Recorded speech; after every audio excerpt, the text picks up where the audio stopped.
Today we had 11 games in the NBA, not the in-season tournament, but on the week of the in-season tournament, we have lots to talk about: lineup changes, injury news, lots of big performances and a lot of bad performances we are going to discuss. Let's go! Jordan open, Chicago with the lead! Bryant to Shaq! Not a game. We talking about practice. LeBron James with no regard for human life. Back out to Allen. His three-pointer. Bang! Curry for three. Wow! Unbelievable. Making it rain in New York. We the North are now we the champions. Not the destination, it's the journey. Mamba out.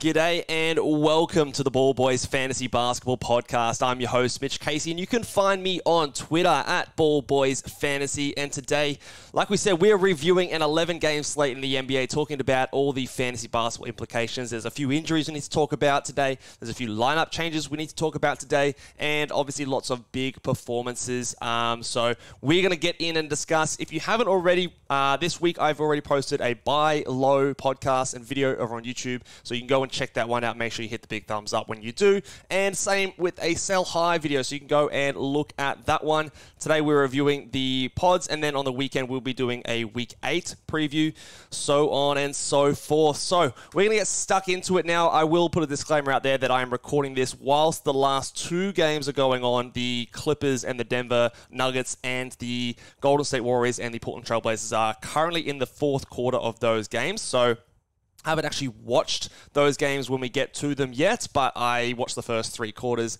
and then jumped on here. Just need to finish this recording before I couldn't wait longer, so we can get this up to you guys. But let's get stuck into it, talking about the games, and we are going to... That is the wrong screen. Of course it is. Had some issues before recording, and... whilst it's fixed now, it threw my video off. Okay, here we go. Here is the box scores. So let's have a look. We are starting over in Detroit versus the Grizzlies. Grizzlies obviously beat the Detroit Pistons, who have lost 18 games, I believe, in a row, 18 in a row, and they had a lineup change. We'll start with that. They put in Bogdanovic to the starting lineup. Fine. Absolutely fine. He's a good player. Probably your best floor space out there. You need that for players like Cade Cunningham. You need that for players like Jade... Oh, wait. You need it for Jaden Ivey? Oh, no. You actually put him on the bench, and you've started Isaiah Stewart again. And I don't know why we keep doing this. Isaiah Stewart, he's not good. He is not a good starting player. He's definitely not a good starting power forward. He hit 1 of 3, so theoretically he's a quote-unquote floor spacer, but he really isn't. He's also terrible on defense. He's not very mobile. He doesn't hustle all that hard, despite what it kind of looks like. He plays very erratically. I don't understand it, but for now, it's frustrating for fantasy basketball. Ivy, he didn't play at all in the first quarter, and then he played the entire second quarter, all 12 minutes. He ended up playing 23 minutes in total, putting up 9 points, 3 rebounds, 2 assists. But he did have 3 steals and 2 blocks in that time. He was clearly playing quite hard, 50% from the field, and he also hit a 3. So the line itself is actually pretty good when you look past the rebounds, points, and assists. It's not a bad line, but it is obviously extremely frustrating if you have him on your fantasy roster. I still will hold... and I still will hold Asar Thompson as well. Now, the frustrating thing for him here is the fact that he did not have any fouls in his 16 minutes. He simply is just getting benched. And for the life of me, again, I can't understand why. You and me, who I'm talking to you right now, we saw Asar Thompson play the first, 14 games of the season. And... look, we're not all blind. We could see what he was doing out there. Now, he's a rookie. He makes mistakes. He turns the ball over. He's not the most efficient shooter. But what that guy was doing on the defensive end of the court was incredible. I think he's a very intelligent player. And the fact that you're benching a top 5 pick who came out of the gates firing, he was probably top 3 in the Rookie of the Year conversation prior to his benching. And now you're benching him so you can get in livers and keep Stewart out on the court. I understand Bogdanovic getting out there, but don't bench Asar Thompson, who was your top 5 pick, who actually looked great when he was out there. I don't see the point. He is your future of the franchise. This franchise was set up with Cade, Ivy, Duran, and Asar. Like, those are your 4 pieces. 3 of the 4 of the players were top 5 picks. You had a number 1 pick in Cade, 2 number 5 picks in Ivy and Thompson, and then Duran, who should have been a lottery picked. Oh, was he in the lottery? Well, he should have been a top 7 pick, top 6, I think I had him, who was drafted in the lottery or just outside of the lottery. Those are your cornerstones. And obviously, it's pretty obvious that Cade Cunningham and Duran are getting the minutes that they can and putting up numbers that they are. But these other 2 need to be given a chance, and it just frustrates the shit out of me, and it does not make any sense. Also, by the way, just a blanket language warning, because I'm feeling a bit fiery today, and just some coaches and some events today just really pissed me off. So I would hold Asar, I would hold Ivy. The buy low that I put Asar Thompson on earlier in the week, I think is... my confidence in that rectifying sooner rather than later is dwindling a little bit. So I still will hold. If I was to buy low, I might still send out my worst player, but I don't even know anymore. It's looking bad. I thought there was a chance potentially with the fouls. He had 5 fouls in his last 2 games where he was benched. This time, no fouls. Still only played this 16 minutes, and they're just playing minutes all over the place. Like, they ran a 1, 2, 3, 4, 5. They had an 11-man rotation, 5 minutes for Marcus Sasser in the first half, which was weird, then didn't go back onto the court. Burke, 17 minutes. Wiseman played over Marvin Bagley. He had 7 minutes. Livers 18. The minutes are just all over the place here. I just don't know what to make of it, to be honest. I really don't. The only thing we do need to note on this game as well is that Jalen Duran went down at the very end of the game with another ankle injury, because of course he did. Someone commented to me in the start of the preseason, we're worried about his, glass ankles, I think was the phrase that they used. And I said, well, at the time, like, he had an ankle injury last year, and he had an ankle injury in the preseason. But since then, he's had like 3 more ankle injuries. So it proved to be a comment that was right. I kind of disagree with how we got there in the end, but these ankle injuries are really starting to become quite annoying. And when it's something like an ankle sprain and things like that, we saw Steph early in his career, glass ankles, and since then he's been fine. But at least in the short term, it is something to be a little bit concerned about with Jalen Duran. Again, he was a guy on the buy low show. Obviously, he had a great game today, 17 points, 11 rebounds, 8 of 12 from the field, 30 minutes, had a block in there as well. Hit his only free throw, so that was something that was hurting his overall value. So the line was great, much more what I expected. Obviously, maybe you could predict him injuring his ankle for the 3rd time this season. It sucks that it was the first game after the buy low show, but obviously that sucks for him. I don't know what you'd... If I were them, I would start Isaiah Stewart at the 5, and I would put Asar Thompson back in. But they obviously won't do that. They just won't do that.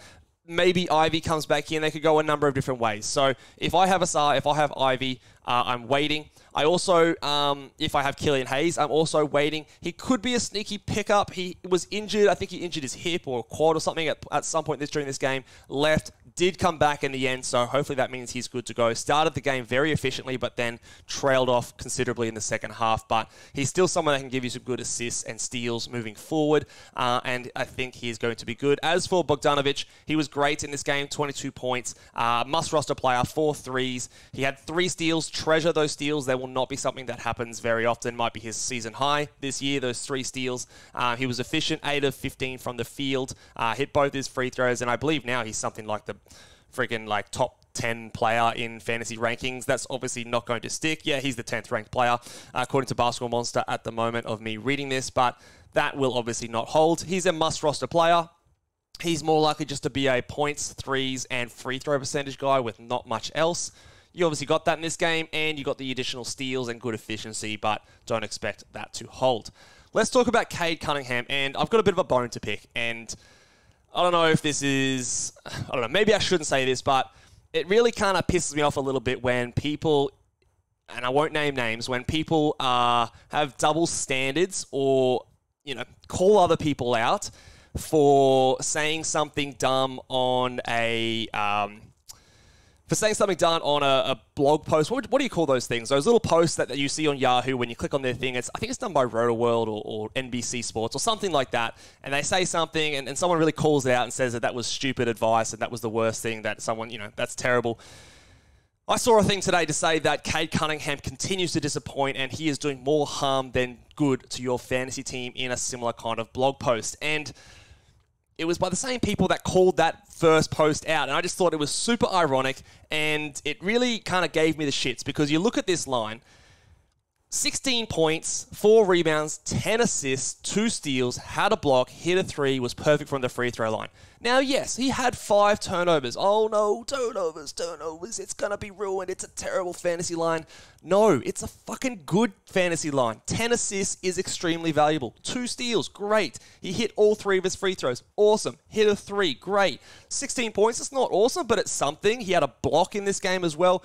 This is Cade Cunningham. He can do this. And the fact that they are benching Asar Thompson, maybe we see the blocks come back up. Duran injured, maybe the rebounds come back up.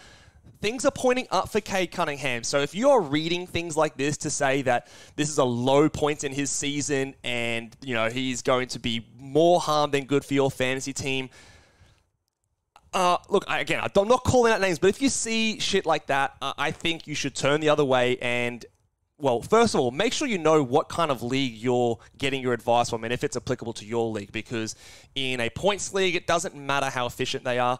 In a head-to-head category league, you could be punting certain categories, you could be punting turnovers, punting field goal percentage, and you don't give a shit. In a roto league, yes, there maybe is something more to it. And if that advice is specifically for roto leagues, then it should specify that. It should absolutely specify that, and I think as an industry, we can lift there. So, again, I think Cade Cunningham, he's been doing almost exactly what I expected this season. The rebounds have been down because of Asar and Duran taking them from him, but now he has an opportunity for that to rise.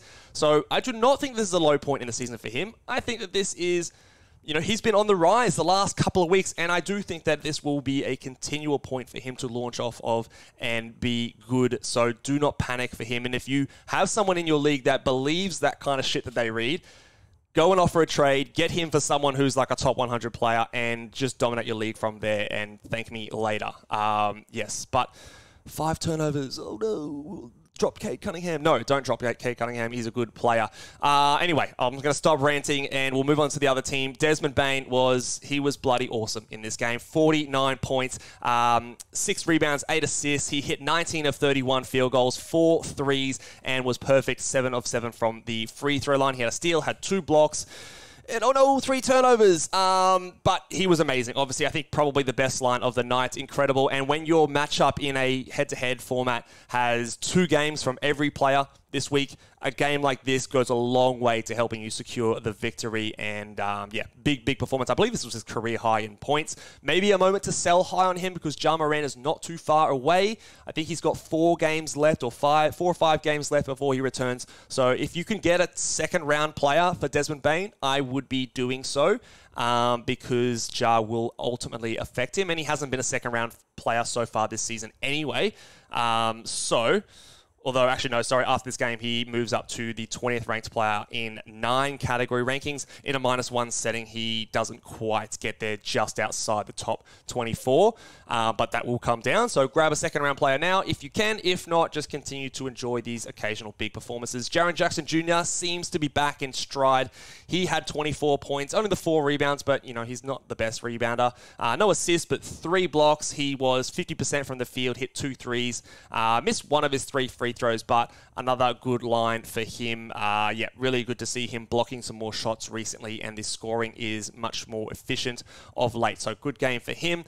The rest of this Grizzly teams, though, man, it's bloody hard to figure out what's going on because let's start with the center rotation because me, the idiot that is giving you fantasy advice, went to stream in Xavier Tillman today. Now, in my industry pickup league, I needed a forward-eligible player, and I was targeting defensive stats, steals, and blocks.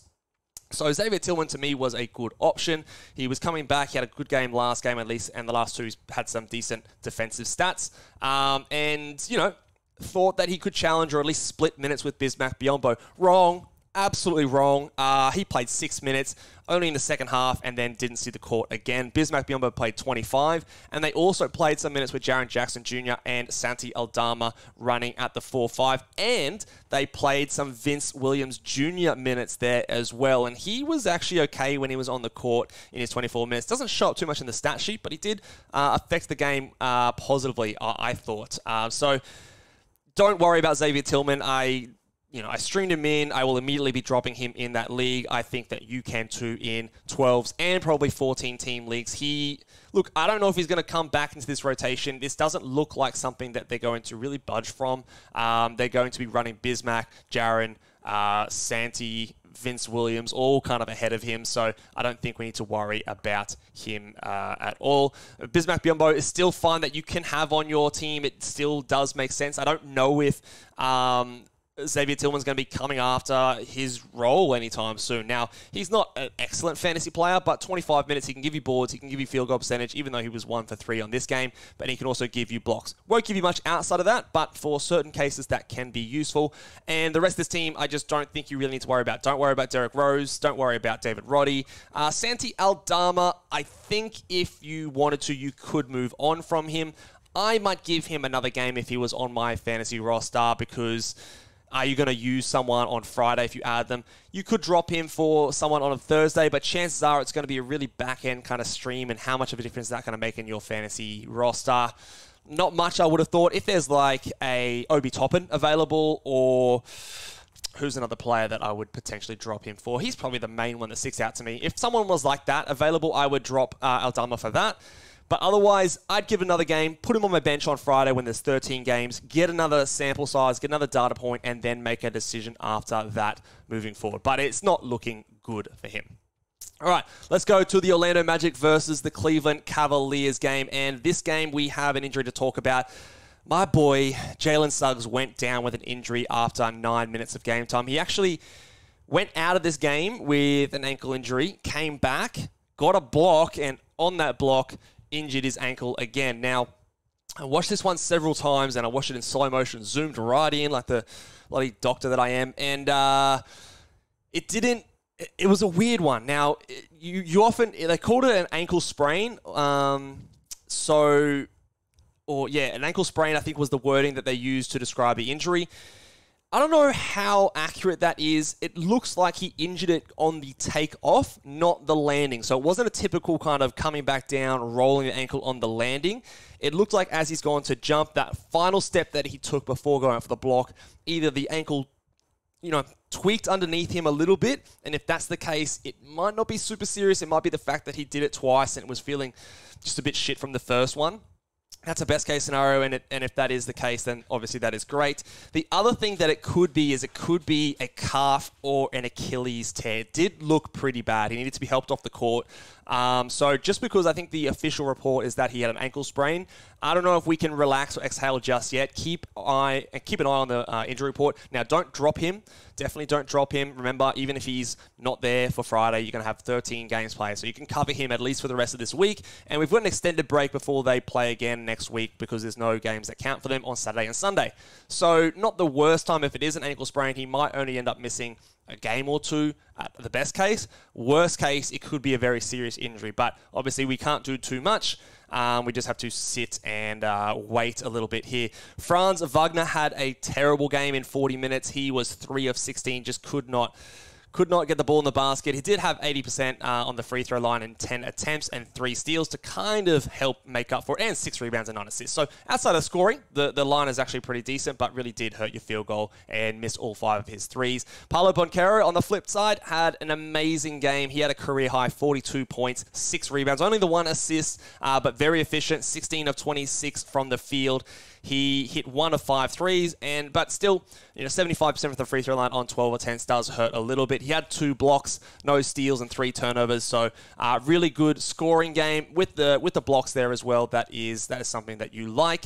In terms of the replacements for Suggs, Cole Anthony is going to be the one that benefits the most, I believe. He had 19 points, 7 rebounds, 2 assists, a steal, and 2 blocks. Those defensive stats you'll definitely take. He did also hit a 3 as well.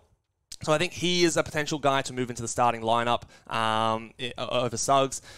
I'm not really too interested in Anthony Black. He still only played 14 minutes in this game. He had 11 points, but literally nothing else. And it took 100% shooting for him to get there. 5 of 5 from the field. If that's 2 of 5, he has 4 points and 0 other stats. So he's just not a guy that's proven yet to me that he's really worth even a stream in fantasy leagues because he doesn't provide much at this point in his career.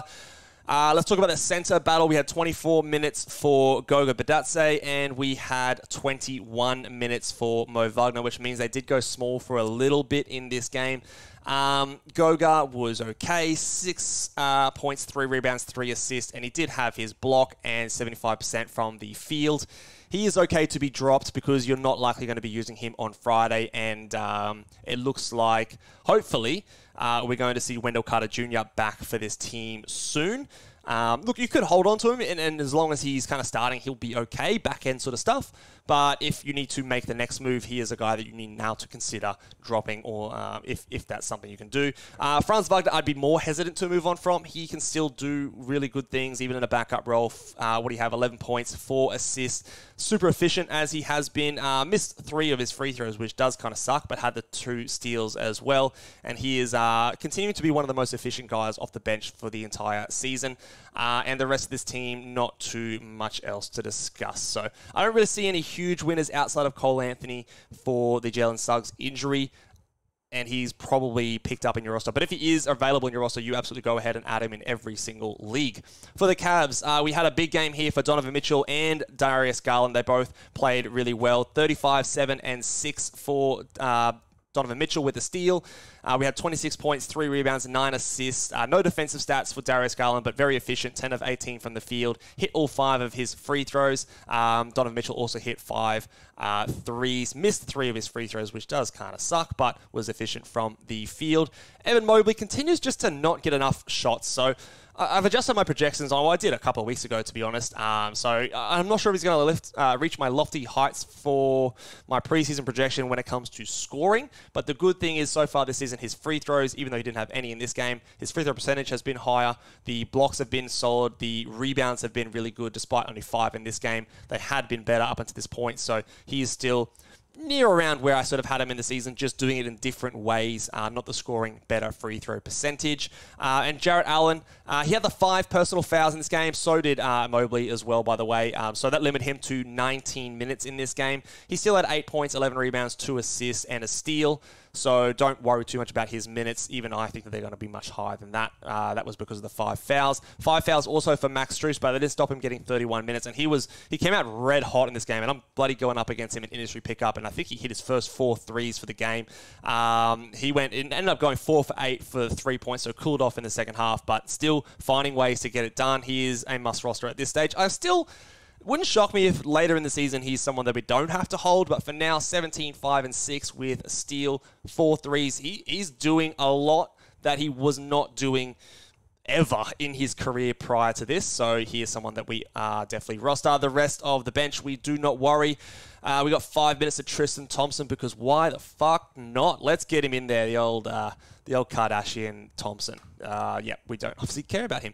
Let's go to the Philadelphia 76ers versus the Washington Wizards. And Joel Embiid saw Desmond Bane's game and said, I'll one-up you by 1 point. And he dropped 50 points. 13 rebounds and 7 assists, 1 steal, 1 block, and amazing from the free throw line and from the field. Hit a 3. 6 turnovers, but an amazing line in 38 minutes. 38 minutes also for Tyrese Maxey, and I'm still waiting for Nick Nurse to just kill his knees or ankles or something. But he is rolling still. No turnovers, had the 7 assists and 26 points. Perfect from the free throw line, 50% from the field. Great. Nothing that can't sustain there, I don't believe. D'Anthony Melton has put to bed those concerns about everyone who thought that he was a drop. Obviously, he is not now, or never was really, and if he was available, I hope you grabbed him. If he is, for whatever reason, available, absolutely pick him up, but he is cooking.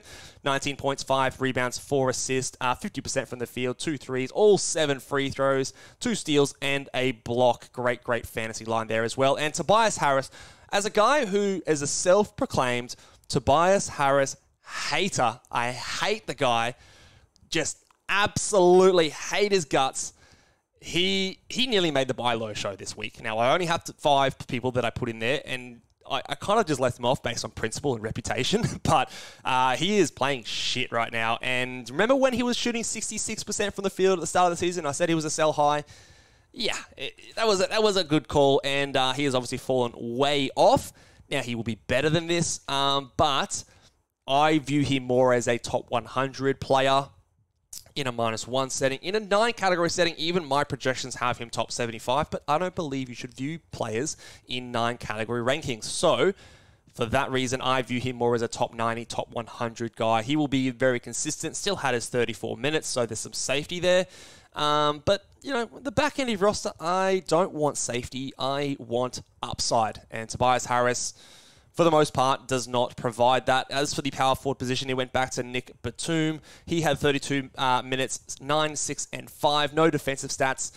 I think we could be doing better in fantasy basketball 12-team leagues, maybe in a deeper league, 14 or 16-team league. He's a guy that can at least provide you some solid production, assuming his minutes can stay up. And with his minutes up, Rob Covington played 4 minutes. So, yeah, just continually very up and down with his minutes. Paul Reed also only played the 9 minutes.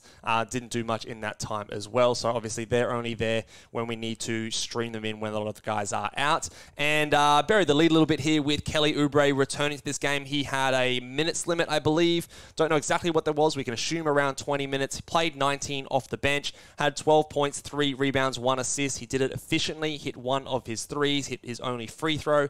No steals and blocks in this game. He is a solid guy to have on your fantasy team. I don't think he is for everyone, though. So he's going to be a points, threes, and maybe a steal per game kind of a guy.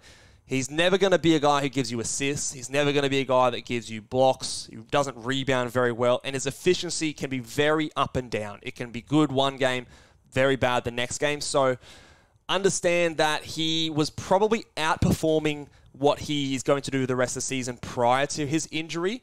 But it was good, obviously, to see him back out there after a bad random injury for him. And we are going so long on this podcast, so I'm going to speed things up a bit. Jordan Poole, he had an efficient game. The shit thing here is no free throw attempts, which just continues to just baffle me. I don't understand where his free throw attempts have gone. But he went 10 of 16 from the field, 60+%, 23 points. No, nothing else really. A steal. He had 3 threes. Solid. If those free throws came, if he was also, 6 of 6 from the free throw line, this would be a bloody great game for him. But some positive signs. I'm not getting suckered in just yet. Tyus Jones, also really good. 20 points, 3 rebounds, 8 assists, a steal, and 2 blocks. Extremely efficient. Hit 2 threes and all his free throws. Great game. I think he's still someone that you hold on to, but it will be very up and down, as is most things with this Wizards team. Daniel Gafford had 18, 6, and 4 with 2 blocks and a steal, 80% from the field, hit both his free throws, great stuff. And also good stuff here for Kyle Kuzma. Now, not the volume that we've come to expect, the same amount of shot attempts for Kuzma as Jordan Poole. They actually had nearly identical usage. Neither of them had any free throws in this game. They just didn't seem to get to the free throw line, did the Washington Wizards. The Philadelphia 76ers got all of those. So, is this a sign that things are maybe leveling out between he and Jordan Poole? I'm not ready to believe it, but let's watch this situation. But he was still solid at least and didn't tank your percentages there. And Danny Avdija, 8 points is not the greatest, but 8 rebounds, 8 assists, and a block in this game. Could have been worse. I still think he's a back-endish guy to provide you rebounds, assists, and maybe some defensive stats from time to time, but not for every team. Bilal Coulibaly, he had 27 minutes in this game, 14 points, 3 assists, 3 steals. They can come in there. I don't think it's reliable enough for us to go out of a way to roster, but you could do worse. I think he's more of a streamer, and so is Corey Kispert for threes, who hit 4 of them for 16 points and not too much else. 3 rebounds, 1 assist, and a steal. He is a deep league guy or a threes streamer, and the rest of this team we do not need to worry about. Let's keep firing along. The Atlanta Hawks versus the Brooklyn Nets here. We had Mikal Bridges as a sell-high guy, and I think the opportunity is still there. 32 points, 5 rebounds, 6 assists. He had a block in this game, very efficient. Again, perfect 5 of 5 from the free throw line, only 1 turnover. Perfect. I think he's still a sell-high. The assists are not going to be this good every night. The rest, I think, can maybe maintain. The efficiency maybe falls off a little bit from there, but I do also believe that he is a sell high because people took him in the second round, and he might still have that name value there. Cam Johnson is doing his thing. Some people are disappointed with him. This is great. This is 17 points, 6 rebounds, 3 assists, 3 threes, and a steal. Not too much more you can ask from Cam Johnson. That is more of what I expect moving forward. Cam Thomas stunk it up 30%, but the other interesting thing here is the fact that the usage was down. Only 10 field goal attempts, was behind Bridges, Johnson, Dinwiddie, equal usage with Dorian Finney-Smith, or equal shot attempts, I should say. So that's interesting. No free throws as well, and 5 turnovers. Bad fantasy game. Now, he's earned himself more time, but this was always the downside of a Cam Thomas when everyone gets so excited and says that he's just a baller, he can hoop, man. He's just a guy that gets buckets. When he doesn't get buckets, this is what you're left with, and this is a very bad, very empty fantasy basketball line. He's obviously a hold. The sell high might be gone, even though with the injury it probably wasn't there in the first place, but this is a risk of happening. Let's watch to see what his role continues to be if he maybe puts a few of these in a row, because that is something that I don't think he's fully earned the trust of this organization and the coaching staff just yet. But we'll watch and monitor this situation. He did play 26 minutes, so a little bit down in the minutes department as well. Dorian Finney-Smith, he played 30, 15 points, 5 rebounds, a steal and a block. He's an okay streamer on low-volume days, as is Dennis Smith Jr. for defensive stats, 2 steals in this one. No blocks, but he can sometimes give you that as well. And good efficiency, which is always a bit of a weakness for him. Didn't hurt you today.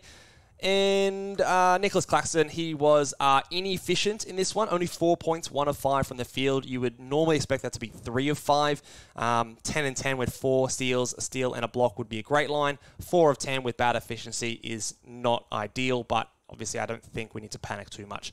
On the Atlanta Hawks side of things, we were on the Okongwu Capella watch. The minutes came down a little bit here, down to 23, and the blocks are still not there. Still no blocks, 2 points, 9 rebounds, 2 assists, and a steal. The buy low window is still there. 1 of 5 from the field, missed both his threes. This is a bad performance. There's no getting around this. There's absolutely no need for you to hold him in a points league. I've said that the whole way through. In a category league, I still maintain you need to just sit fat, ride it through the ups and downs, and just wait it out. I'm pretty confident that at some point it will reward you. Don't go through all this pain just to drop him and let someone else, get the reward for your patience or impatience as well. Clint Capella, he was solid-ish. 4 of 6 from the field. He had 12 rebounds. He also had 2 blocks. His block rate is back up this season. His blocks were kind of tailing off the last couple of years in Atlanta, where before that he averaged 2 blocks, I think, in like 29 minutes before that. And his block rate is very similar to that season. So I wonder if he can maintain this. That would be a good boost for his value if he's able to do that. The rest of the game was pretty stock standard. A good performance from Sadiq Bey. He hit 3 threes, but didn't do much else out of score and rebounds. Trae Young had 30 points, 9 rebounds. He was inefficient. He also had 5 turnovers, but so maybe he's hurting you. He's hurting you more than he's helping you. Just terrible, man. Terrible performance for Trae Young. Drop him. He's terrible. Not a good fantasy player. 30 points, 9 assists, 5 turnovers. That's terrible. 2 blocks as well for Trae Young. Don't expect that moving forward. But perfect from the free throw line as well, and did hit 3 threes. Obviously, I'm being sarcastic, and he is an excellent fantasy player. A first rounder so far this season in -1 rankings. So, yep, exactly doing what I expected this season. And that is all I will say about that. Let's go to the Miami Heat, and let's talk about stupid coaching. And Eric Spoelstra is not a stupid coach. He's not a stupid coach. But in this situation, he did some dumb shit. He, 3 times, I think this season, Bam Adebayo has been out, and he started Thomas Bryant. Finally, in the last game, I think it was, Orlando Robinson got the start. And in this game, Orlando Robinson got the start again, and Thomas Bryant was a DNP CD. Did not touch the floor. Coach's decision, and Orlando Robinson said, this is what you should have been doing this entire time, you idiot. And I don't think that really, Thomas Bryant should ever really start in an NBA game ever again, to be honest. I really think, I hope we've learnt that lesson. He is not good. He can be fine as a backup if you need. He's like a third string kind of center in NBA terms to me at the moment. But Orlando Robinson, he needs to be on our radar. If Bam misses more time, I don't care. It's a 13-game day. Grab Orlando Robinson. He will be one of your best 10 players. 15 points, 12 rebounds, 4 assists, 3 steals, and a block. He hit 2 threes, perfect from the free throw line, and was awesome from the field as well. He was a guy I drafted in the Ball Boys Championship 30 because I knew he had this potential, and he was my handcuff to Bam Adebayo. Took a little while for it to work out, but now we are seeing the rewards, and he has to be the backup center moving forward. So in deep leagues, if you're in a 16 or deeper league, I'd be grabbing Orlando Robinson anyway, because in a backup role, like a Onyeka Okongwu, and like a, who's some other examples? Like someone like an Isaiah Jackson, who's a great guy in a limited role. Someone like, I'm blanking on the guy that's the most obvious example. Like a Daron Sharp kind of type. Who's the guy? Charles Bassey kind of type. This is the kind of player that has a per-minute fantasy upside through the roof. And I think he has legit upside, starting caliber ceiling moving forward in his NBA career. I'm really, really high on Orlando Robinson. I think he's a great find for the Miami Heat.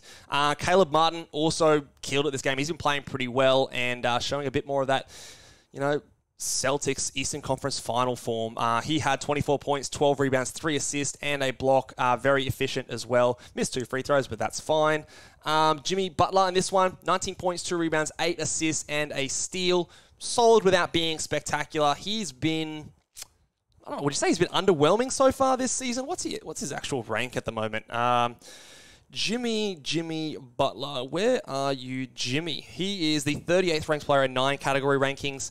And probably worse than that. Yeah, he's worse than that in -1. So, yeah, bit disappointing so far for Jimmy Butler.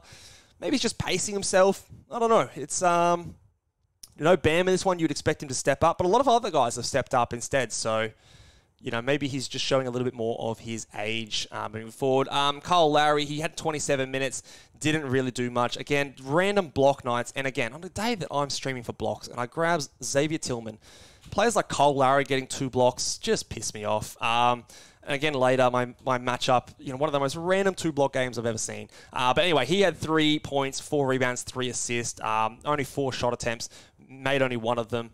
And, so he's very much teetering. And I think with Tyler Hero, very close to return. It wouldn't be the worst move if there's someone else out there that you want to grab. If you want to stream in the position, I don't think it's the worst thing to drop him in 12-team leagues and move on. Duncan Robinson continues to do his thing. He will be hurt a lot when Tyler Hero does come back. But until that time, I think you still keep rolling out. And probably even when Tyler Hero comes back, I'd give it a game or 2. Just kind of wait and see how it goes. I think there are a few other guys that are going to get hurt ahead of him. Because he genuinely looks better and more improved in a few other areas. He's not as reliant on him just being a shooter, I think, at this stage. He is still a great 3-point shooter. He had 3 of 10 from today, but he looks like a better cutter, a better playmaker. There's 7 assists here, highlights that with the no turnovers. He genuinely looks like an improved player all around, and he is someone that, even when Tyler Hero comes back, I think he'll be hurt, but I don't think he's someone we drop. I think someone like a Jaime Jaquez is a guy that's going to be affected before a Duncan Robinson. 15 points looks great, but when you look past that, no rebounds, 2 assists, less than 50%, so just, mid-40s in percentage, had 1 3, hit 2 free throws, but no steals, no blocks. Pretty empty line when you look past the 15 points in 32 minutes. So I don't really think he's a 12-team league guy. More than just a streamer in that point as well, because of the eventual return of Tyler Hero and Bam Adebayo. I think when this team is healthy, which they haven't really been so far this season, he will get he'll drop down. Let's talk about the Toronto Raptors and fucking Scotty Barnes, man. This dude, I can't get he seems to, and it seems to be a pattern, and I think he's doing it intentionally, but the first half, he had 4 field goal attempts. No free throws. He didn't take a single free throw this entire game. He had 2 turnovers, so his usage was well down. It was like, I think, 17 or 16% in the first half. He got it going in the second half, ended up with 5 of 17 from the field. So 4 attempts in the first half, 13 attempts in the second half, and a lot of that was in the fourth quarter as well. So he seems to just wait for the fourth quarter to really turn things on. And I don't know if that's the way we should be going about it, man. Like, he was inefficient here, and if it was more efficient, it wouldn't have been a bad line. He kind of salvaged it a little bit. 11 rebounds, 5 assists, and a block. It wasn't a great performance from him. And, yeah, it's just up and down and makes me anxious a lot of the time because he's on a few of my fantasy teams. Jakob Poeltl didn't have any impact on the scoring side of things. 1 of 2 from the field, 2 points. Only 6 rebounds and assists, but he had 4 blocks. He had 27 minutes. That's the thing we're watching here. And I think he might not reach the heights that I kind of set for him at the start of the season, but I do think the early season, panic is not as panicky, I think, anymore because Preston Chua only played for 13 minutes. And, yeah, so I think that is all good. Gary Trent is always a good streaming option. If you look for threes, he had 3 threes in this game. No steals. The steals have really dried up for him, even when he does get out there, 15 points. So very much more just a sole threes streamer at the moment. I think there are better steal streamers out there than him. Rough night for Dennis Schroeder, who led the team in shot attempts. Which is never a good thing to say. He was 9 points, 5 rebounds, 5 assists, no defensive stats, bad game for him. Pascal Siakam had a good game, though. He was perfect, 11-11 from the free throw line, hit his only 3 and was 9 of 13 from the field. Great game from him. He looks aggressive. He had 35 minutes. He had a block. Good game from him. He looks to me like he wants to go out there and get his stats, especially the first 2 to 3 quarters when Scotty Barnes is kind of just chilling back there, and then Scotty kind of takes over in the fourth quarter. I wish it was a little bit more, your turn, my turn when it comes to fantasy production. But so far, the most recent example to me suggests that Pascal Siakam has retaken that number 1 usage role on this team for the majority of the game. Let's move on to the next one here. The San Antonio Spurs versus the Minnesota Timberwolves. The Timberwolves get the win 102-94. Devin Vassell went into the starting lineup in place of Jeremy Sohan. So this is the big news out of this game. Jeremy Sohan played 21 minutes off the bench. And Trey Jones also remained on the bench, so they didn't replace him with another point guard. They replaced him with Devin Vassell, and they also kept Cedi Osman out there as a starter, which to me just doesn't really make sense. Like, if you're going to replace Sohan with a guy who's an older veteran player, and the idea is maybe so you can get a better lineup around Victor Wembanyama, you put Trey Jones out there. Like, if you want that point guard, you put Trey Jones out there. Vassell obviously should start. He's probably their best player right now. 22 points, 3 rebounds, 2 assists, a steal, and a block. He was efficient as well, hit 4 threes. He still, to me, has a chance to be, from this point on, a top 50 player in -1 rankings. He won't probably reflect that for the entire season because he's had a few stop-starts in this season. But, I don't get it. I don't get why we need Cedi Osman out there playing 32 minutes, 6 points, 8 rebounds, 6 assists. Look, don't mind Cedi. He's fine, but he can do that off the bench. And just the ration, I don't quite understand it. And they lost this game. I don't really know what they're going to do moving forward. I would still hold Jeremy Sohan, but it doesn't look great. Again, he's a guy that you look at the rankings and they're bad, but he'd been trending up. And he was a guy that in a 30-plus minute point guard role was someone we obviously were keen on. Coming off the bench playing 21 minutes, not as a point guard playing next to Trey Jones, less than ideal. So let's monitor this and see if it changes, but I don't think I'd be giving it a very long leash if it stays this way because it wasn't lighting the world on fire anyway, even when he was starting, but I'd give it a game or two. Friday, put him on the bench again. You're going to have players to replace him, and then after that, we can evaluate. Victor Wembanyama, he was inefficient again, but still doing enough. He's been basically a first rounder for the last 2 weeks. He was nearly going to make my sell high show, but then I thought, well, fuck, he could probably do that. There's actually a world where he is a first rounder from here to the rest of the season. Obviously didn't show here. It was inefficient. No huge block numbers or steal numbers in this one, but obviously don't panic about him. The field goal percentage is going to continue to be bad. It's not going to be a strength of his this season. It might improve. Again, rookies get better. And I'm not too worried about them shutting him down or anything like that. Who knows what kind of injuries we're going to get for the rest of the season. So don't stress. Don't sell low on him after those narratives and things are out and about at the moment. I would be holding him very close to my chest. Zach Collins, 12 points, 8 rebounds, 4 assists. No defensive stats. Poor efficiency. He'll be better. Don't drop Zach Collins. And Keldon Johnson put up a good game. Again, another player, defensive stats specialist, just in my matchup when I'm going up and I need steals and blocks. The old Keldon Johnson experience comes in and gives him 2 steals and a block, because that's what he does. What a great defender. And to be fair, he's been better this season. And he also had 21 points, 10 rebounds, 3 assists, and did it efficiently. Really, really good game from him. He is a must-roster player to me and has definitely diversified his skill set this season. Let's talk about the Timberwolves. Mike Conley was really good in this game. He had 18 points, very efficient, or fairly efficient as well. From the field, not so much, but perfect from the free throw line. Had 4 of 10 from 3 and 3 steals in this one, only 1 turnover. So he is just getting it done, really, at the moment. And another big game from Rudy Gobert, who's really wound back the clock this season so far. 16 points and 20 freaking rebounds. Also had 2 blocks, 7 of 8 from the field. And what do you know? He's going up against me in industry pickup. If you can't tell, I had a shit day in industry pickup. And yeah, I'm frustrated a little bit because of that matchup. Anthony Edwards struggled a little bit from the field, but I'm ready to say that his free throw percentage this season is real. And he is someone that, if you're in a punt field goal percentage build, I would be inquiring about him and trying to get him off the person who has him in their fantasy roster, because what he's doing right now is excellent, if not for the poor turnovers and poor field goal percentage.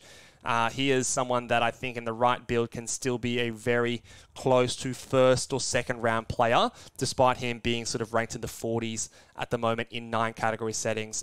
So if you're in a punt field goal percentage team, points leagues, you can go and inquire about Anthony Edwards, because I think he's doing well this season, and I do like the fact that I think he's fixed, or at least very much improved, his free throw percentage. Karl-Anthony Towns, not the best game from him. Low usage, really. 5 of 6 from the field.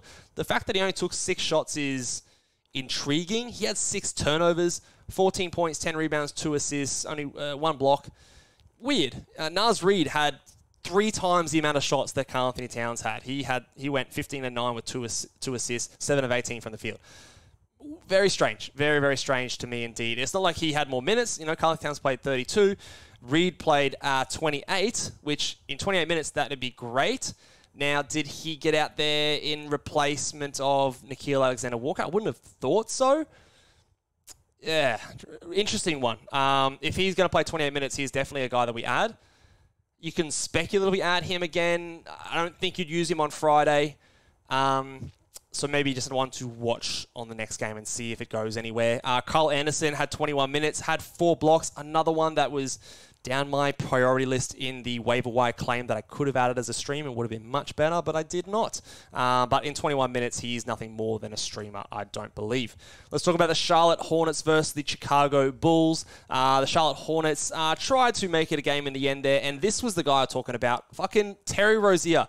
A steal and 2 blocks. When was the last time Terry Rozier had 2 blocks? Honestly, someone tell me in the comment section below, because I'm sure it's been a long, long time. But he was good and was probably the guy trying the hardest and really pushing out things at the end of this game in the fourth quarter. 25 points, 5 rebounds, 7 assists. He had 1 of 11 from 3, so inefficient from beyond the arc, but perfect from the free throw line. So poor field goal percentage, but the rest was pretty solid in this one. Miles Bridges was okay without being great. He had 3 steals, which is good. 16 points, 8 rebounds, 2 assists is, like I said, okay in this one. And Brandon Miller he's been good. The minutes are encouraging. The usage is encouraging. A steal and a block is encouraging. So it's all right. I don't know how long it's going to stay up. I think he's benefited a little bit just for the usage and the minutes with the Melo Ball going out. Obviously, right now we roster him and we just hold him until we have a reason to drop him. I don't know if it stays the entire season, though. There was a late out in this one with Mark Williams, so Nick Richards got the start. He had 6 points, 11 rebounds, 3 blocks, and a steal. If Williams is out longer, he is a guy that we can stream in and can provide us solid value. He had 27 minutes in this game, so he is a guy that's great for field goal percentage, rebounds, and can block shots. So he is a decent streamer if Mark Williams misses more time. Gordon Hayward is rewarding those who still have him, and I am one of those players or one of those people that has held on to him. 27 points, 4 rebounds, 4 assists, much better efficiency than what he's been doing. Perfect from the free throw line, 2 steals and a block. Honestly, a really good game here from Gordon Hayward. And I do think if he was dropped in your league, you should go and add him again, especially with LaMelo Ball set to miss some extended time. His minutes and usage is pretty secure, I think, at this stage. PJ Washington, not the best game, but I think he can be better. Good, a steal and 2 blocks is solid. 4 assists is useful. Poor from the field. He has an ability to definitely do that on a night-to-night basis. But he could also, on the flip side, have a better shooting game. And if that is closer to sort of 50 or 60%, the line looks a lot better. So I do think that he is someone that has back-end category league appeal and probably back-end points league appeal as well. Let's talk about the Chicago Bulls. I want to talk about my guy, Alex Caruso. And I want to talk about what the hell is going on with his injury management, because he has been questionable for every game for the last, I want to say, 2 or 3 weeks with this toe injury. He comes in, and I'm bringing up his game log here. He comes in and plays, last game he played 8 minutes and then left in the second quarter and didn't return. Was questionable going into this one, and then he plays 30 minutes. I thought there was definitely an opportunity that they could have, rested him, and I was fine with that. Obviously, with my fantasy team, it helped me. He got some stats in that time, but I'm calling into question what is going on with the Chicago Bulls medical staff, because if this man has been questionable for the last 10 games in a row, and last game he goes out after playing, 12 and a half minutes. 2 games before that, he went out and played 19 minutes, didn't return. 2 games before that, he was out, missed the next game with 17 minutes.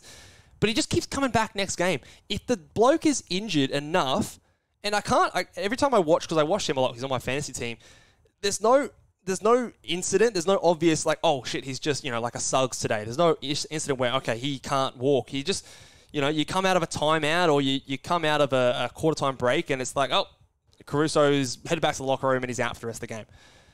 If he's fucking injured, don't play the man. Give him a night off. He's a guy that needs some bloody injury management and some minutes restrictions and things like that. But they don't seem to do it. They just went, all right, well, let's roll the dice again. Fucking throw you out there and see if you get injured. Oh, you got injured. All right, come out. Let's try again next time. Throw you out there 30 minutes. Oh, you got injured. Oh, this time you didn't. All right, you must be fine. Let's throw you out. It doesn't make any sense to me. It doesn't make sense. My exercise physiology brain is just hurting every time I see the reports, and it's an emotional roller coaster. As if you are an Alex Caruso, or if you have him on your fantasy team, I'm sure you can attest to. If he plays 30 minutes, he's great. You have him on your fantasy roster. I've got him on my industry pickup team, and I am riding that roller coaster every game, it seems like. Kobe White is definitely a must-roster player. We also got news today, I should have led with this, that Zach LaVine is going to be out for the next 2 to 3 weeks with foot inflammation, which is very strange. Inflammation is a symptom. It's not a diagnosis. So either it's something really severe and it's something like is it a Jones fracture? Is it, a metatarsal sort of fracture or, stress reaction or something like that? Is it, if by foot, do you mean ankle? Is it an ankle ligament that he's turned over or, rolled or sprained or something like that? Is it something to do with plantar fasciitis, which can be a bit of a bitch to rehab? We don't really know. He's going to be reevaluated in another 2 to 3 weeks, so it's not looking good. And a lot of people are going to jump straight away into the trade. Is he going to get traded? Well, if he's injured, if he's legitimately injured, then that might not be, the medical report might not permit him to be traded in that instance. So stay tuned to this one, but that will help players like Kobe White. It will also help players like DeRozan and Nikola Vucevic, who both put in good games as well. 20 points, 12 rebounds, 3 assists, and a block for Vucevic. And if his usage is up while LaVine is out, he will be better. And so I think he will be having elevated performances, despite the fact that his efficiency has fallen away this season. As I predicted, he's been doing exactly what I thought, but he will be better than what I thought in preseason as long as LaVine is out and the usage is higher. DeRozan, good from the free throw line, which is nice to see from him. Only 1 block, no steals, which we know he will not usually provide. And Patrick Williams, man. Theoretically, he should benefit with LaVine out. But, 2 steals and 2 blocks is useful. Absolutely is useful. If you have him again on a Friday, 13-game slate, he's a guy that I would hold. And again, just get some more data and wait and see. I don't think you should be in a rush to drop him. But I also wouldn't have the longest leash on him either. If he does put up a few dud games in a row, I'd be happy to drop him. But 2 steals and 2 blocks is useful. But it'd just be nice to see him just shoot the ball a little bit more. 6 field goal attempts, 2 free throws. I just want him to get more usage, get the ball, and just throw up a shot every now and again, Patrick. On the bench, nothing really for us to see here. We're nearly getting there, guys. I've probably gone longer in each game than I probably should have, but I'm feeling fired up. Let's keep going. The Thunder, Shai Gilgeous-Alexander continues his absolutely stupid steal run to begin the season. 6 steals in this one, and he is just absolutely on fire. Maybe he has taken all of Jalen Williams' steals. He just went, nah, you're not getting steals, mate. I'm getting these steals. And he put up 6 of them in this one, and he is now averaging, I want to actually have a look, because he is averaging 2.7 steals per game. You want to talk about Z scores and positive Z scores? I believe that is the biggest positive Z score in the entire fantasy basketball landscape. Let me double check that. The blocks might be another candidate for this. I don't think, no one's challenging him there in blocks. Anthony Davis would be the next biggest. Field goal percentage might be one. I don't think like a Zion would be challenging him there. No. Free throw percentage is our last hope. Yeah, it looks like the steals for Shai Gilgeous-Alexander is the single most valuable category that any player is providing any fantasy team in the NBA, and by a fair margin right now. And it's a fair sample size right now at the moment as well. So I do think that he does have a chance. I think the league leader averaged 1.9 steals last season.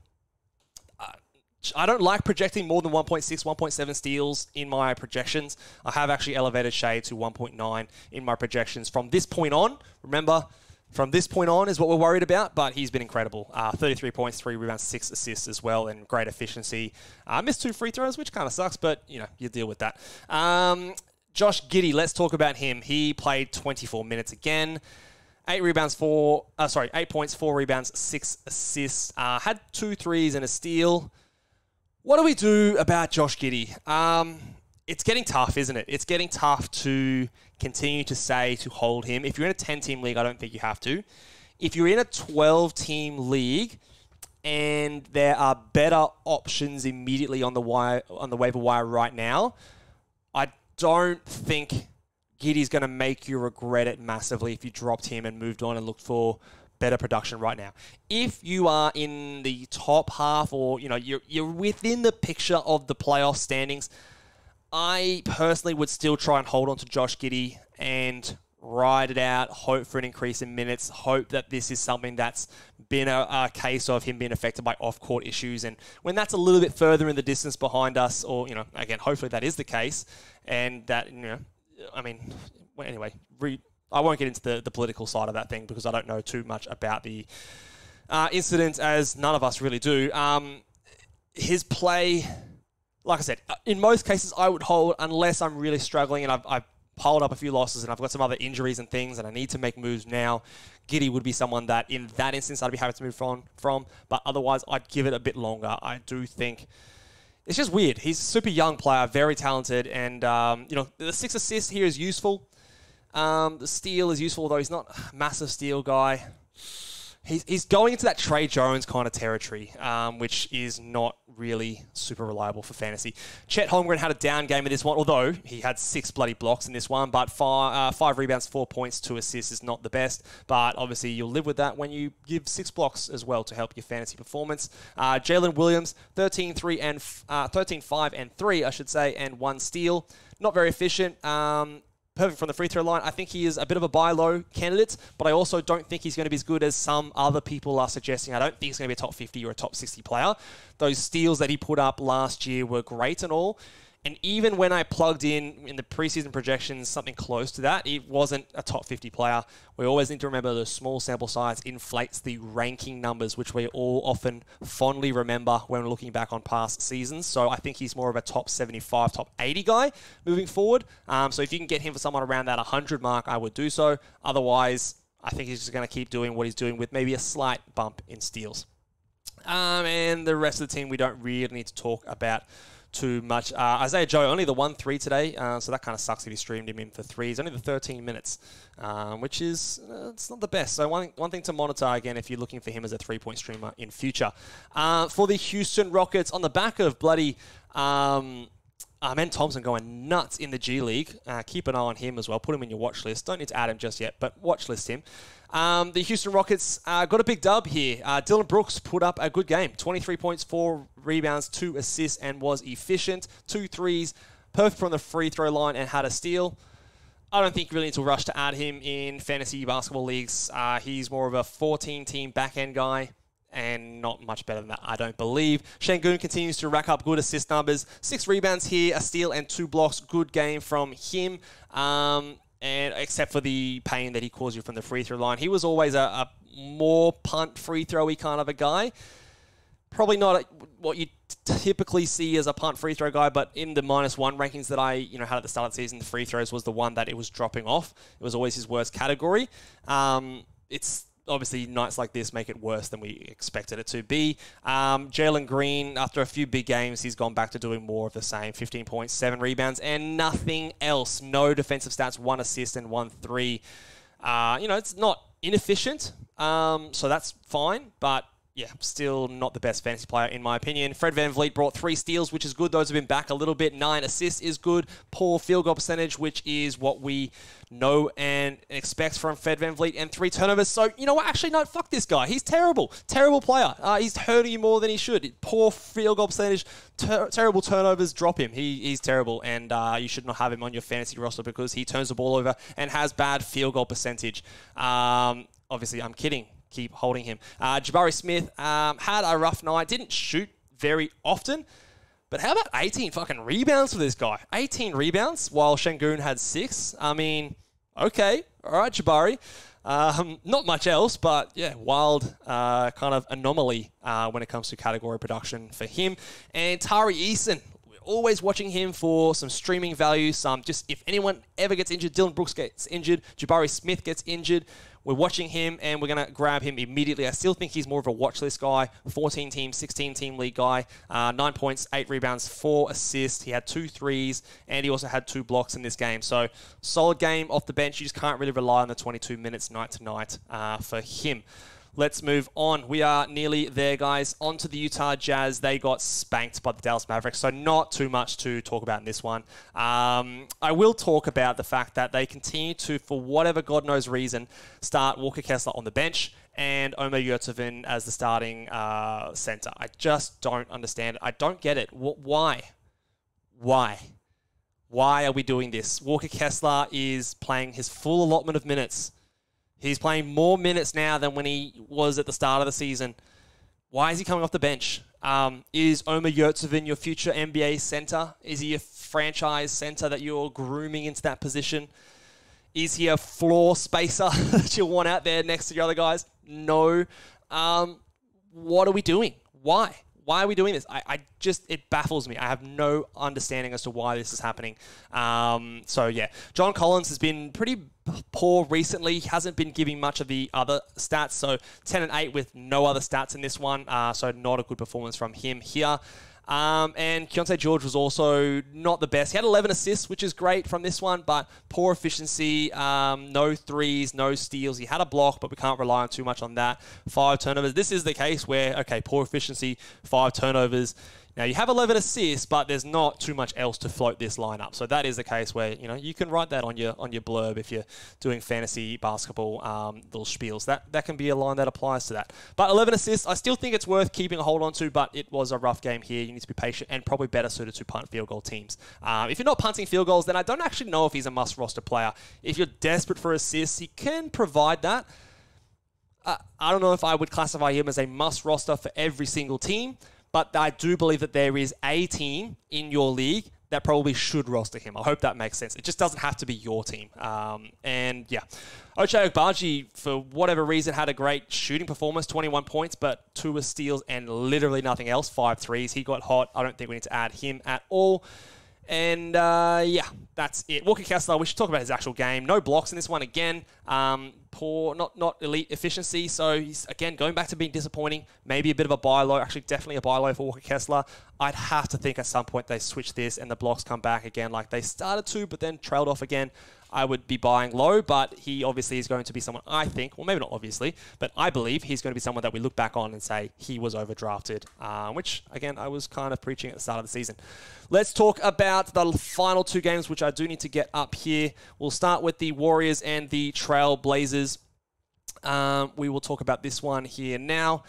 Let's talk about Shaedon Sharpe. He had another good game. Had a good game with Simons coming back. The usage stayed relatively high and the efficiency improved. So he's someone that I'm still holding on for now. And also in this game, we saw that Malcolm Brogdon left this game with an injury.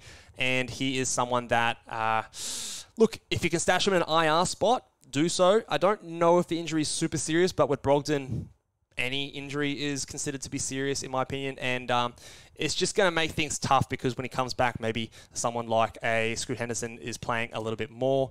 And yeah, it's not the ideal timing for him. Simon's back is great. He got up lots of shots, 10 of 27 from the field. So he's got that Jordan Poole-ish kind of a game, but he's not, taking this or taking the piss when he's out there on the court. So he's going to kind of do a slightly down version of what I expected Jordan Poole to do, with poor efficiency, lots of shots, lots of threes. Hopefully he can get to the free throw line, and hopefully he can provide some 4 assists. Hopefully it can be a little bit better than that. But he was supposed to have a minutes limit. Well, nah, fuck that shit. He played 37 minutes in this game. Why say it? Why say it if you're just going to pump him out there for 37 minutes? Whatever. I don't know. Coaches, man. Fucking NBA coaches. All right. The rest of this game we can pretty much throw out, except for Scoot Henderson. Not the best performance. He had a steal. He wasn't super inefficient and only 1 turnover. So 9 points, 2 rebounds, 4 assists. Not great. You want the 25 minutes to come up. Hopefully he does see that happen sooner or later with Brogdon going down. I am holding him, and I still think that, like I said before with Keontae George, someone in your league should add him. It doesn't have to be you if you're punting assists or you really... Field goal percentage and turnovers are like your key categories that are close with every other team in your league, but someone needs to have Scoot Henderson on their team. The Warriors, Moses Moody, man, he is my guy, and he's coming, man. I think at this point, I am ready to say that he is a better player than Andrew Wiggins, and if I was the coach, I'd be starting him over Andrew Wiggins. They probably won't do that, but he's on my watch list in many leagues. Andrew Wiggins is back to being bad. I think you can drop him. Klay Thompson is also back to being bad. I would not drop him.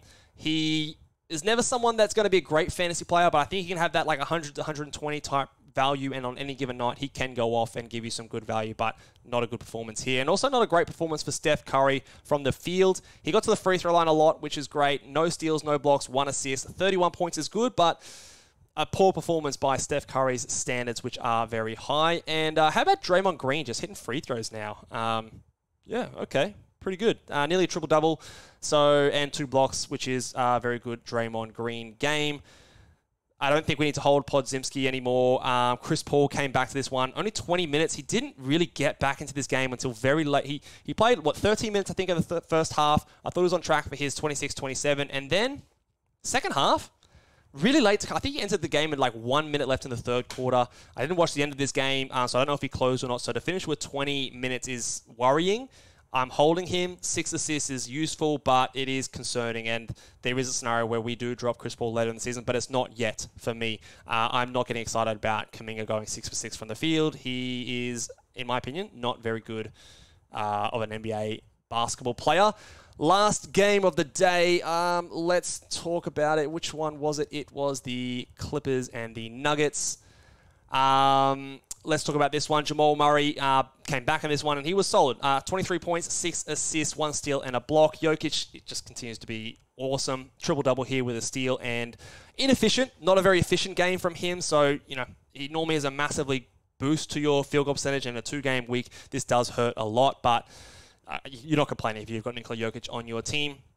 Aaron Gordon played his 31 minutes. Pretty disappointing line in terms of just an overall activity level. 8.6 rebounds, 2 assists. 2 steals is okay. He'll be better than this. It's good to see him just play the 31 minutes. And very efficient night for Michael Porter Jr., who's been shooting really well recently, and he's going to continue to do that, I do believe. The rest of this team we don't really need to worry about. KCP had his steal. If you streamed him in, woohoo, got a steal. Reggie Jackson, you can drop now. 18 minutes is not going to cut it. and not too many other interesting players. The last game, or last team here, we had 25 points, 8 rebounds, and an assist from Paul George. All the kind of big guys, I think, were solid. Kawhi Leonard, we highlighted on the Sell High show. Maybe this makes it a little bit harder. Not the best performance. I don't think he's going to be a first-round player this season on a per-game basis. He might not be a second-round player on a per-game basis this season. He's also a guy that's not the greatest in -1 rankings because he's just average across the board. So if you can get a second-round player for Kawhi, I would do it. That is it for those games, guys. All right, that will do it for us today, guys. Thank you very much. I've dragged on this podcast longer than I thought, so thank you very much for staying back to the end. Let me know down in the comment section below, how did you go in your fantasy matchup today? Make sure you give this video a big old thumbs up. Make sure you hit subscribe button, guys, there, and I will see you next time for the Week 8 preview show. Until next time, bye!